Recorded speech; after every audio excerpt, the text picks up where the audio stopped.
Welcome along to another video edition of Mark's Mailbox. You know how this works. We have a live audio around the planet, but we never get to all those questions that come in the dying minutes of the audio broadcast. So we save a few of the best ones and pick them up on a video edition of Mark's Mailbox. So let's get to it. We had a ton of stuff about the state of the Democrat primary, and I'll try and to kick that one a little ways down the road. George Pereira writes about Mini Mike and points out fairly obvious things, that if he really was the centrist he claimed to be, instead of being wokey woke, he'd stand tall on the shoulders of Rudy Giuliani, his predecessor as mayor of New York, who did a good job and whose stop and frisk policy saved a lot of lives, including mostly black lives. But the realities of the current Democrat Party and the fact that Rudy is the personal lawyer of Donald J. Trump means that Mini Mike can't run on that legacy and has to position himself slightly differently. But George's main point is, with regard to the Cherokee dominatrix flaying him with the cat o' nine tails during that debate, as far as Chief Shrieking Harridan screaming at him, what guy hasn't been in that situation, says George. I wouldn't like to say. Not that there's anything wrong with Chief Shrieking Harridan screaming at you, but there was nothing he could have said. There was no way for him to win. Even if you'd never vote for Mini Mike, and I won't, there was a moment you felt for him. I believe the best he could do was to sit there and take it and let the world listen to Chief Shrieking Harridan and let the idea of that for 4 years sink in. There's a sort of problem. I grant you the crude logic of that, George.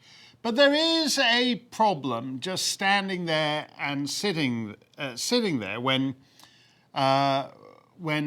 Elizabeth Warren is accusing you of calling women fat broads and horse-faced lesbians. And in fact, as I understand it, I always like a debate in which the phrase horse-faced lesbians is used. It always adds to the gaiety of the debate.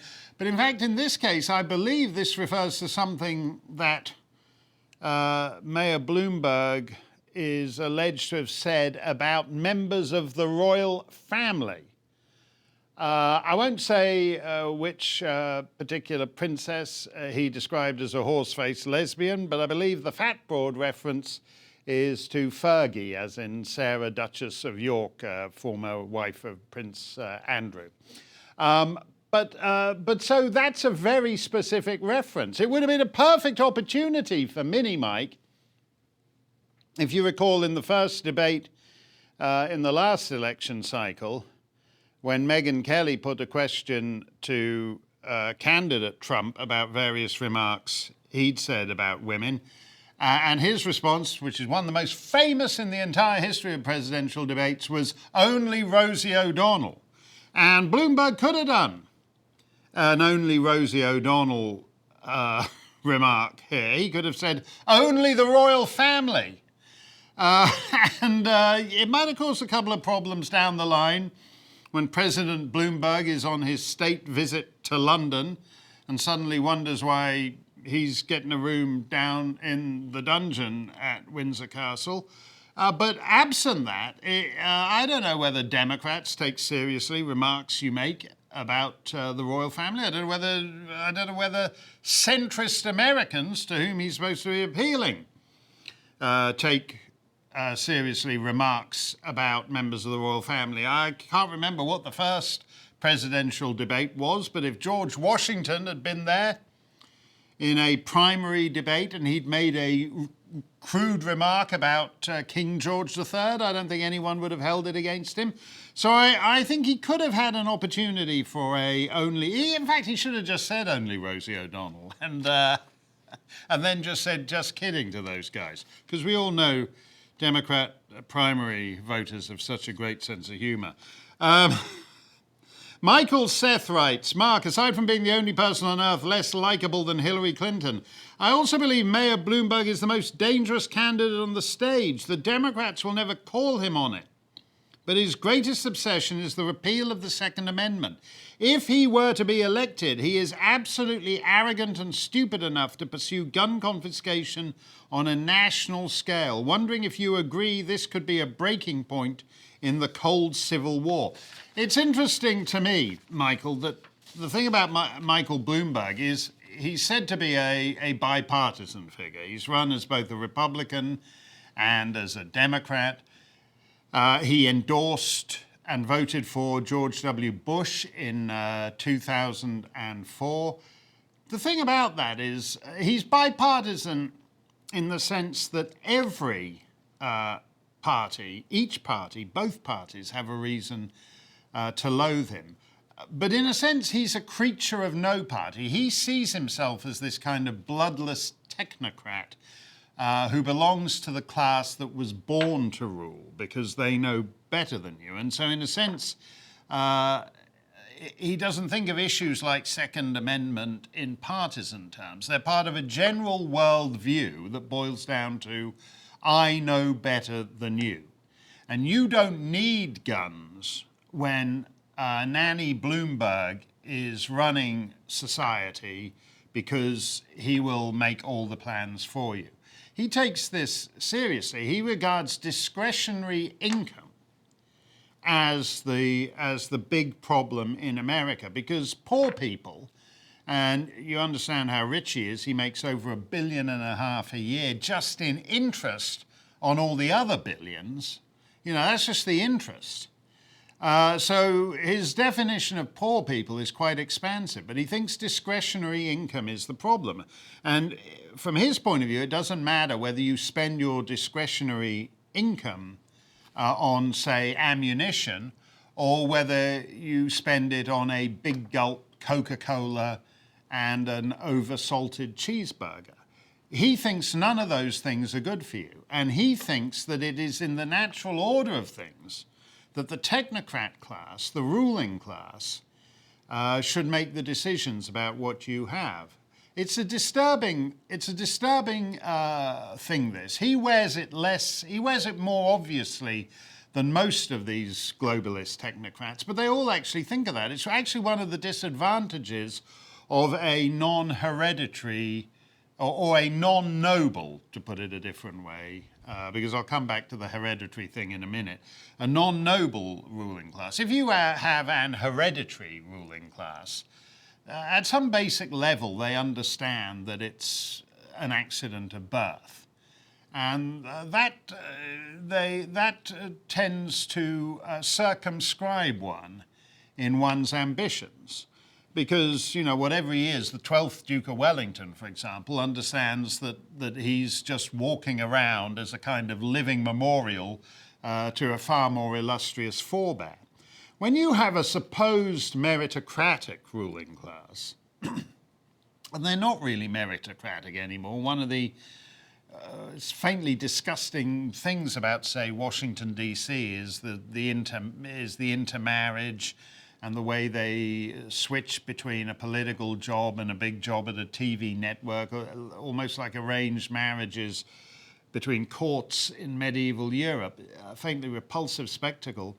But they do not share that same basic understanding that they are simply fortunate in the genetic lottery. And for that reason, their ambition is boundless.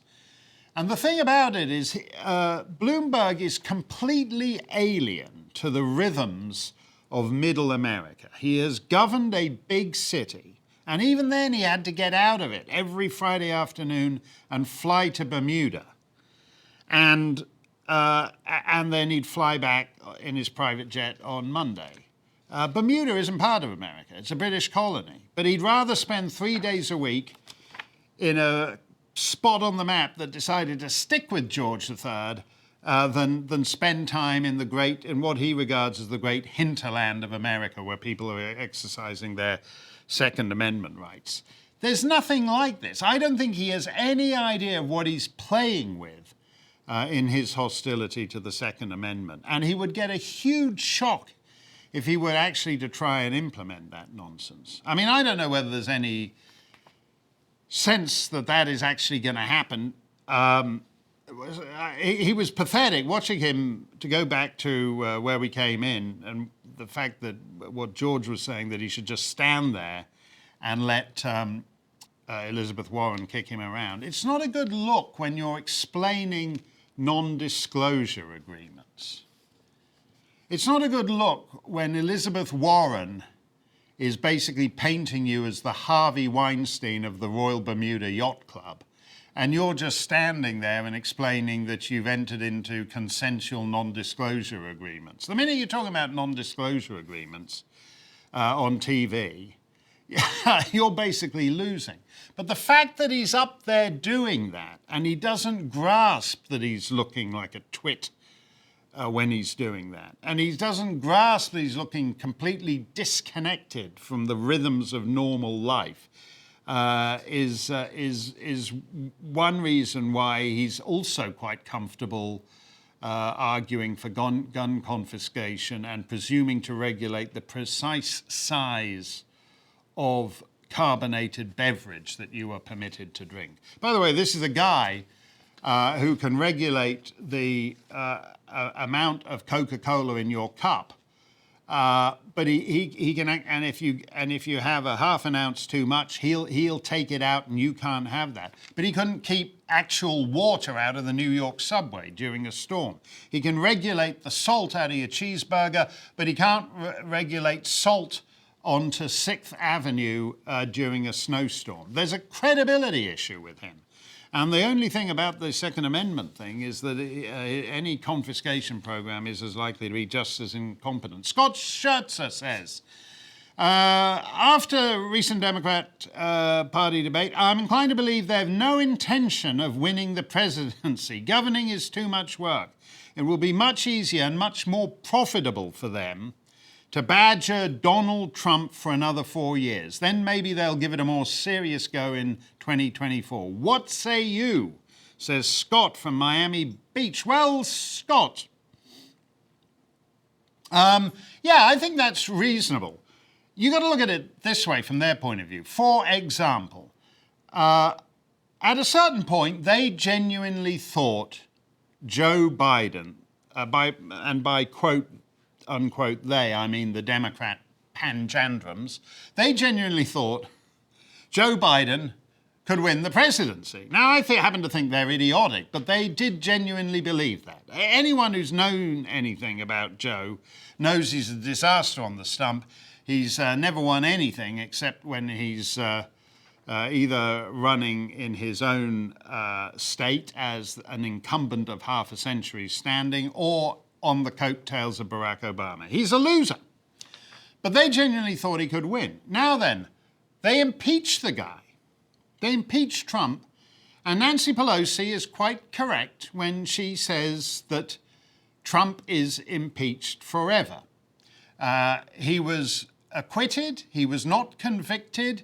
He was not removed from office. But it is a fact that the US House of Representatives voted to impeach him, and that is forever, along with Andrew Johnson and Bill Clinton, neither of whom then ran for office. Trump is impeached forever, per Nancy Pelosi, and he's running for office, and his approval ratings are higher than ever, and the Republican Party's approval ratings are higher than they've been in 15 years.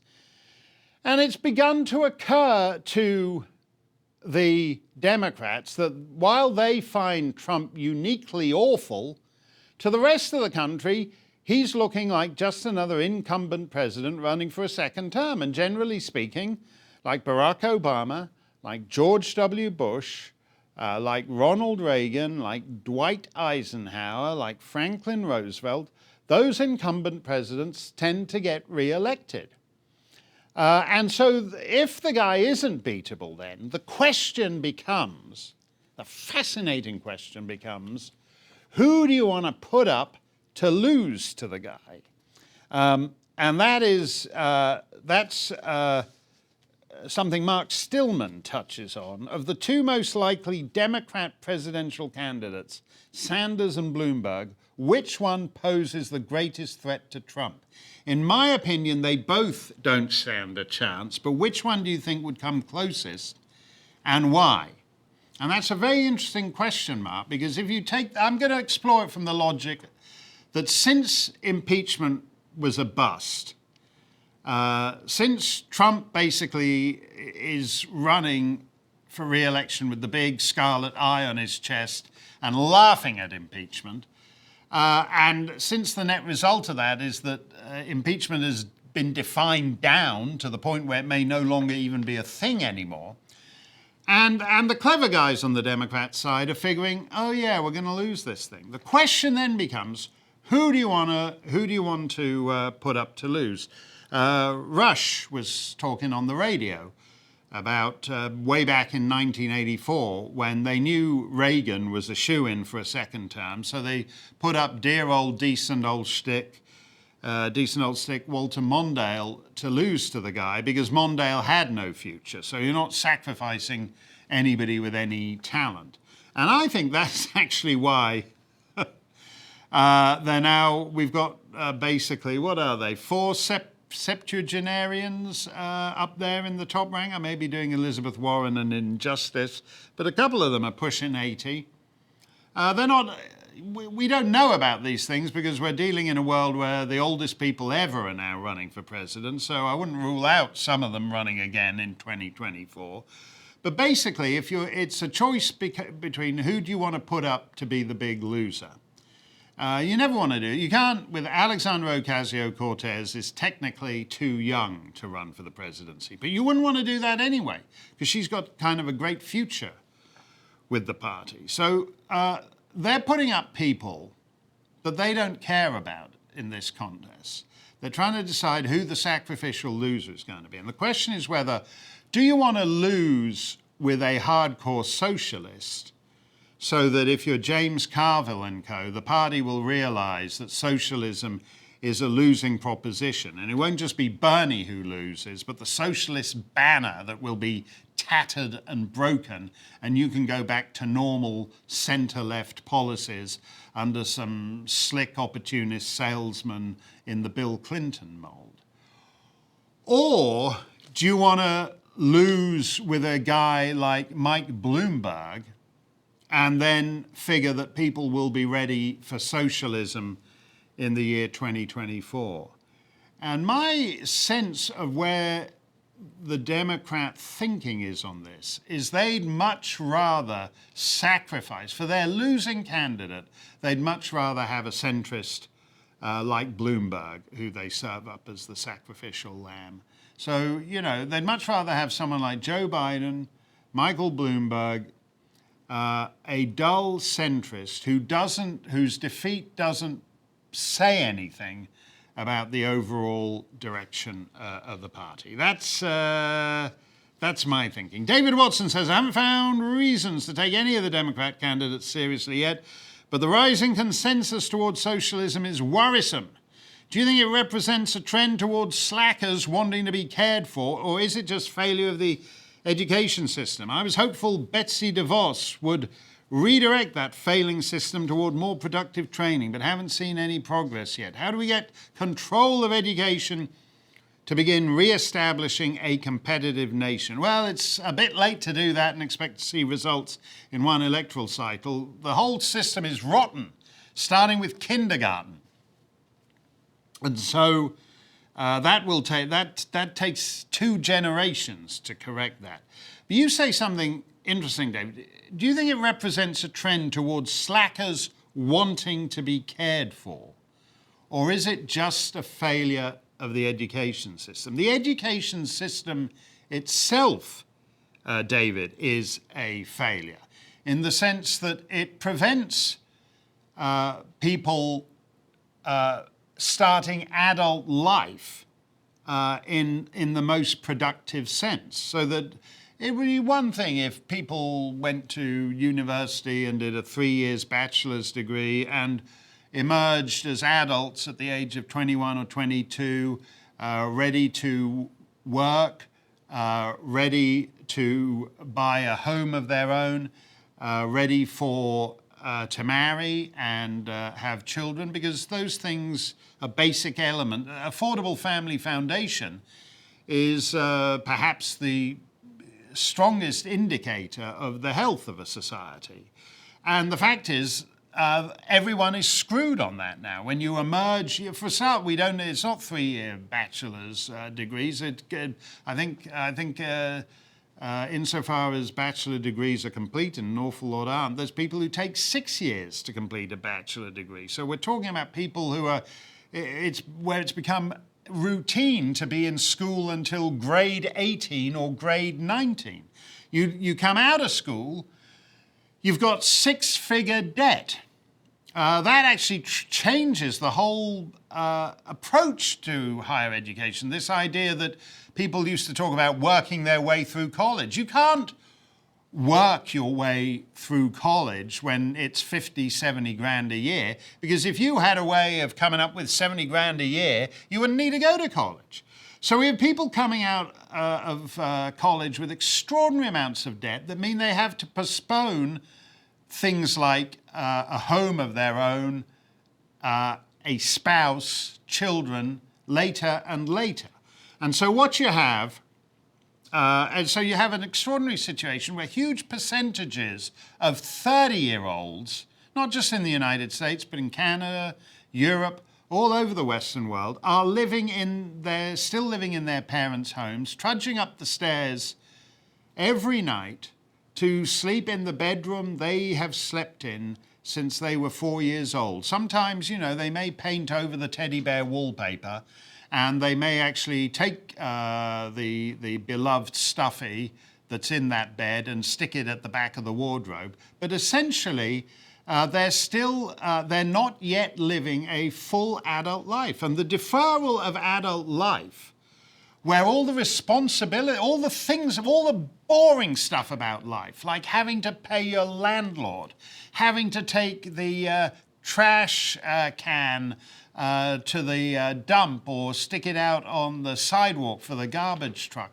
All the boring stuff, which is also the grown-up stuff, is postponed. And in that gap, yes, you are, in a sense, an overgrown child.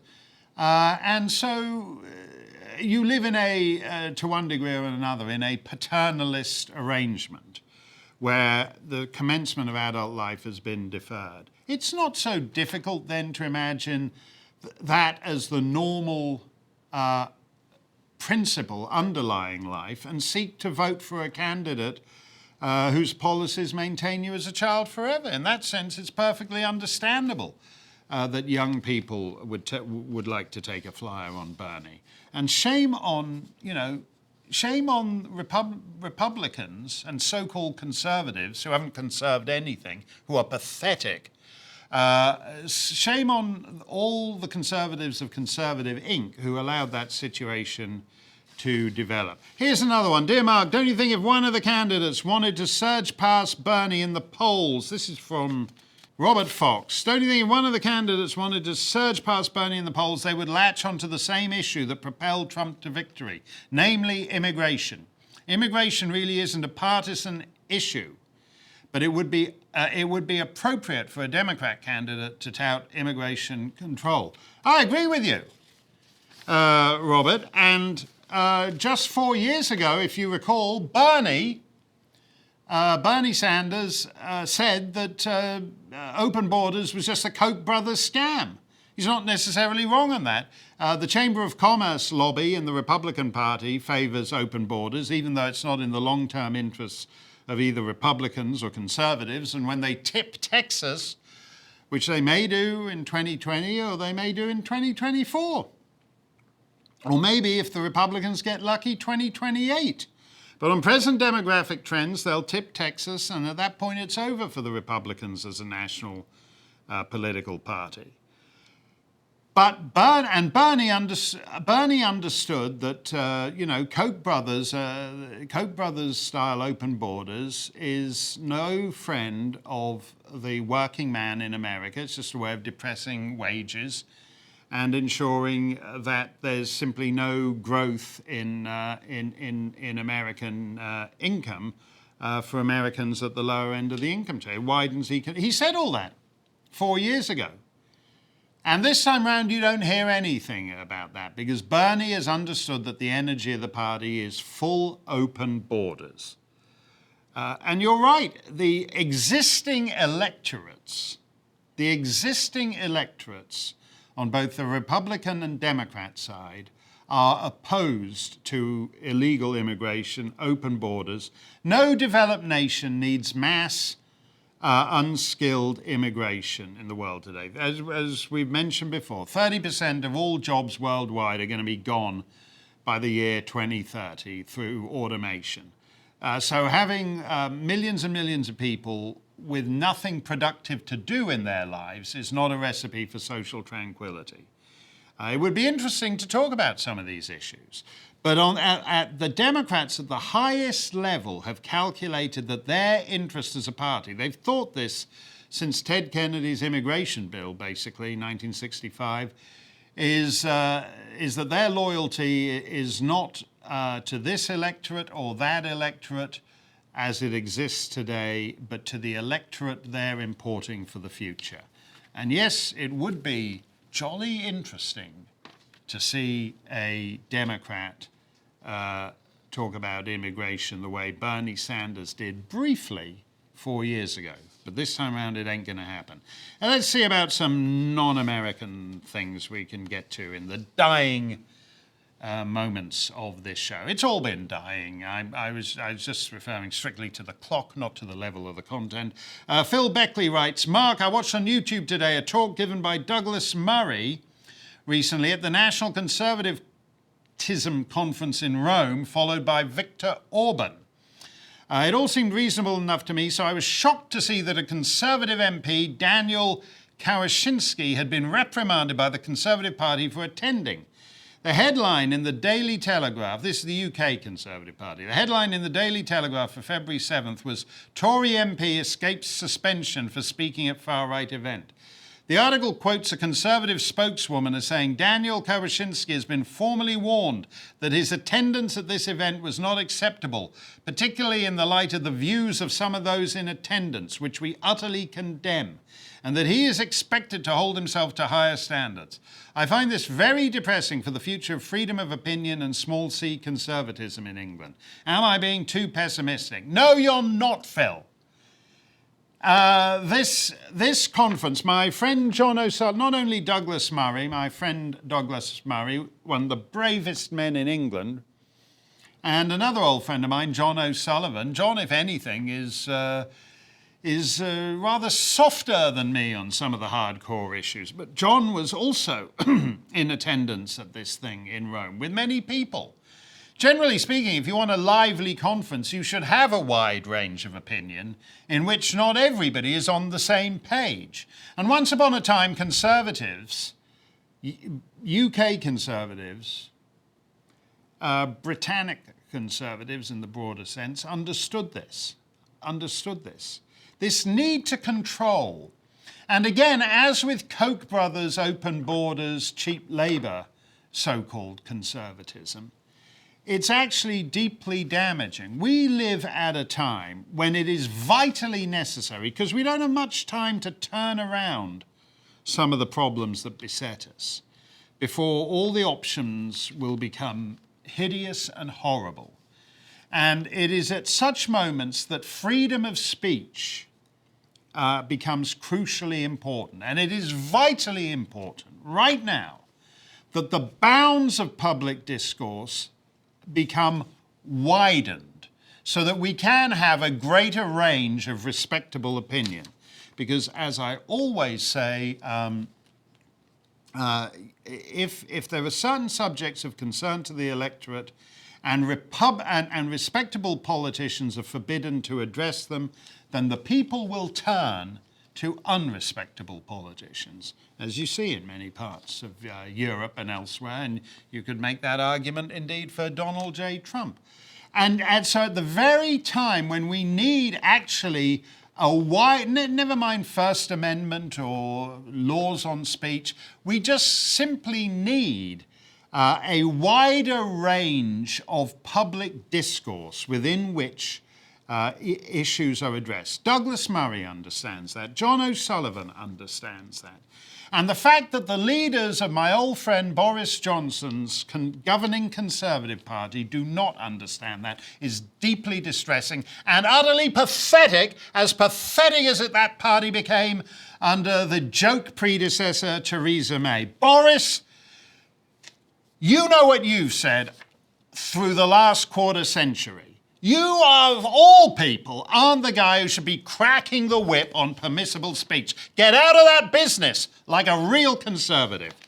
E. Williamson says, I'm very interested in hearing your thoughts about the NHS and their plans to refuse medical treatment to anyone suspected of making homophobic, transphobic or racist comments. This seems to be quite a dangerous path, actually a life and death issue, as the NHS, i.e. the government, holds a monopoly on medical care in Britain. It's not hard to picture this tactic being used immediately as a lethal weapon. One could easily murder a fellow citizen by withdrawal of care, never firing a shot or spilling a drop of blood with one's own hands. Yes, indeed. Imagine if Tommy Robinson had some problem with a hernia or a ruptured disc or whatever and went to hospital. And they started... And this is the proposal. They started adjudicating whether they should provide care for him on the basis of remarks that might be considered homophobic, transphobic, racist. Imagine if this Member of Parliament, Daniel Karashinsky, who went to this conference in Rome, imagine if he falls off the roof and gets taken along to emergency. Whether they might Google his participation in this Rome conference and decide they weren't obligated to provide care. This is something, again, it's about widening what's acceptable. And the more elements of life in which you give essentially bureaucrats the power to determine acceptable speech. Shame on Britain. This is at odds with 300 years of history. The idea that people who can barely do the things they're meant to do, i.e. treat you and provide medical care without giving you sepsis or some other, or some flesh-eating disease that requires your limb to be amputated while you're in these dirty, filthy hospitals. In other words, a hospital system that cannot reliably get someone to drag a mop from that corner over to there with any kind of basic hygienic efficiency about it, is now going to regulate its healthcare on the basis of comments. Come on, Boris. You can't be as big a complete arse as these kind of proposals are making you look. You weren't as editor of The Spectator, and you'd have laughed at this stuff as editor of The Spectator. Finally, Charlene Pinkava writes, since your last Clubland, I've listened to the audible version of A Handful of Dust. That's an great Evelyn Waugh novel, one of the great novels of the 20th century that I mentioned a couple of weeks back. And Charlene says, you have an unusual taste in books, definitely not the ending I was expecting. And no, it's not the ending you were expecting, because Evelyn Waugh starts out with what seems like a fairly conventional social novel of interesting class observations. And the ending, it transforms the book into something quite other in a spectacular way. And it's a really magnificent feat of literary accomplishment, Charlene, whether you cared for it or not. Because I'll tell you something, the hardest thing to do as a writer is to start out writing one kind of thing and then negotiate its way into another kind of thing. And if you've ever, and whatever kind of writing you try, you'll know this. If you start off writing something, that seems like a farce, and then somewhere along the way it transforms into tragedy. It's very hard to manage that transition. It's much easier to stay on the same note from your first paragraph to your last paragraph. And that is what the ending of A Handful of Dust is brilliantly done, masterfully done, in a way that few other authors could do. Where, as I said, you start off as one thing, and before the reader is barely aware, it's become something else completely different. It's true of any kind of writing. If you write a kind of, you want to write a musical and it starts with quite a text-heavy thing and then it ends with a great 40-minute dream ballet, it's very hard to pull that off because no one's expecting all that dancing when it starts off as a completely different kind of drama. Hardest thing in the world. Start off as one kind of writer, writing one kind of thing, and it turns into something else. We think we've done it here because we started talking about Michael Bloomberg and we ended by talking about Evelyn Waugh, and that has got to be an improvement. Thank you for all your letters. We will do it again on the radio in audio only and on camera with some video backup when we see you next time.